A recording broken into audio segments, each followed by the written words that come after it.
안녕하세요. 박완순입니다. 오늘은 하늘이 잔뜩 흐려 있네요. 좋은 주말 되시기 바랍니다. 제가 읽을 차례는 29페이지에서 32페이지까지입니다. 학교 종이 땡땡땡. 필자의 친구 중 하나는 90년대에 아버지 직장 때문에 인도네시아로 이사를 갔다. 그 친구네 집은 인도네시아로 가서 운전사를 5명이나 고용했다고 했다.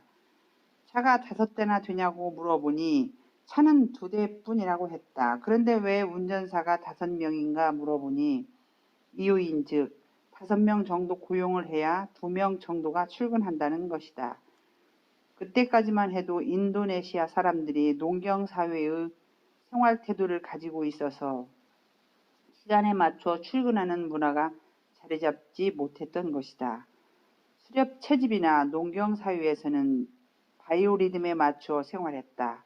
수렵 채집의 시대에는 먹을 것이 떨어져서 배가 고프면 사냥을 나가고 농경사회에서는 해 뜨면 나가고 일하고 해 지면 들어와 쉬고 여름에는 일하고 겨울에는 쉰다. 그러던 사람들이 어느 날 갑자기 직장에 출근하게 되었으니 적용이 안 되었던 것이다. 시간에 맞춰 산다는 것은 그만큼 자연스럽지 못한 것이다. 우리나라도 70년대까지만 해도 코리안 타임이란 말이 있었다. 30분 정도 늦게 약속 장소에 나오는 것을 말한다. 이 역시 농경사회의 바이오리듬에 맞춰 사는 것에 익숙했기 때문이다.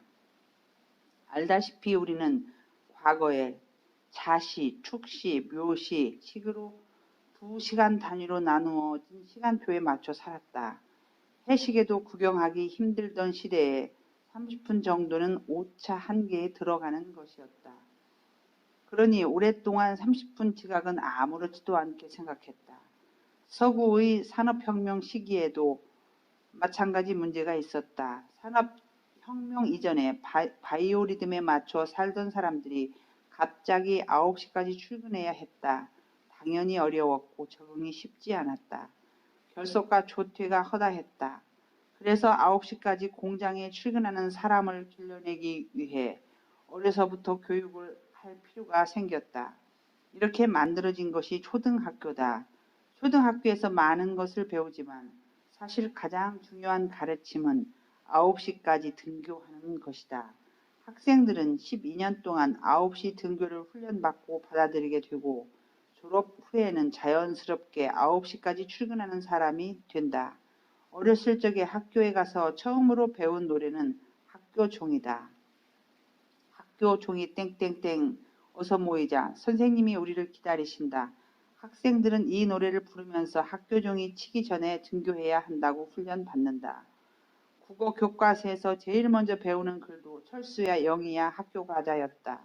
우리가 학교에서 배우는 것은 실은 9시까지 출근해서 50분이라고 10분 쉬는 생활 리듬이라고 봐야 한다. 근대화가 시작되면서 정부는 학교 교육을 의무로 만들고 시민들을 교육시켜 직업을 가지게 했다.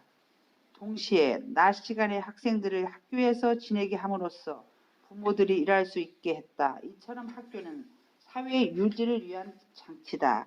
근대화 및 산업화와 함께 사람들은 시계에 맞춰 살아야 했다. 당시 일반인들은 고가의 시계를 가질 수 없었기 때문에 친절하게 높은 건물인 시청이나 의회당, 학교, 기차역의 시계를 높게 달아놓았다. 사람들은 건축뿐 아니라 소설을 통해서도 영향을 받았다. 여러분은 어려서 한 번쯤은 셜록 홈즈라는 추리소설을 읽어보았을 것이다. 홈즈는 알리바이로 범인을 잡는다. 가령 살인사건이 일어난 시간이 저녁 8시라는 것을 알았다면 용의자들이 저녁 8시에 무슨 일을 했는지 알아낸 후 알리바이가 없는 자를 범인으로 지목한다. 이처럼 똑똑한 주인공이 시계를 이용해 범인을 잡는 모습에 익숙해진 독자들은 시간을 지키고 시계를 이용하는 것이 멋있다는 것을 무의식적으로 받아들이게 되는 것이다.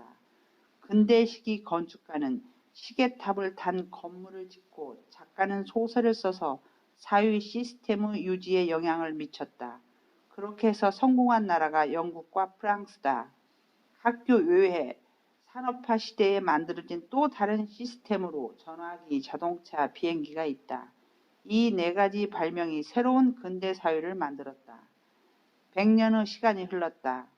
100년 전 전화기는 송화기와 수화기가 따로 달린 모습이었다. 지금은 스마트폰과 비교해보면 같은 기계 장치인가 하는 의문이 들 정도다. 심지어 요즘 아이들은 전화기를 나타내는 수화기 모양의 심볼이 뭘 뜻하는지 모른다고 한다. 왜냐하면 이 아이들이 태어나서부터 본 전화기는 사각형의 휴대폰밖에 없기 때문이다. 자동차도 바퀴가 4개 달렸다는 것 빼고는 다 바뀌었다. 비행기도 쌍엽기에서 건물만 한 제트기로 변했다. 그런데 학교의 모습은 예나 지금이나 똑같다. 특히나 우리나라 학교 건물은 더욱 그렇다.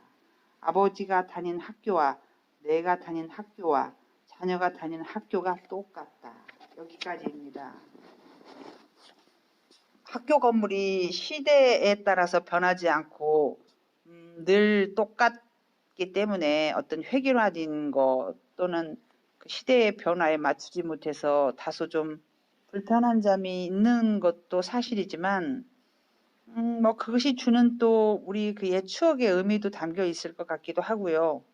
또 어찌 보면 그 시대에 맞게 변화해야 된다는 또 생각도 옳은 것 같습니다. 여러분 좋은 하루 되시기 바랍니다.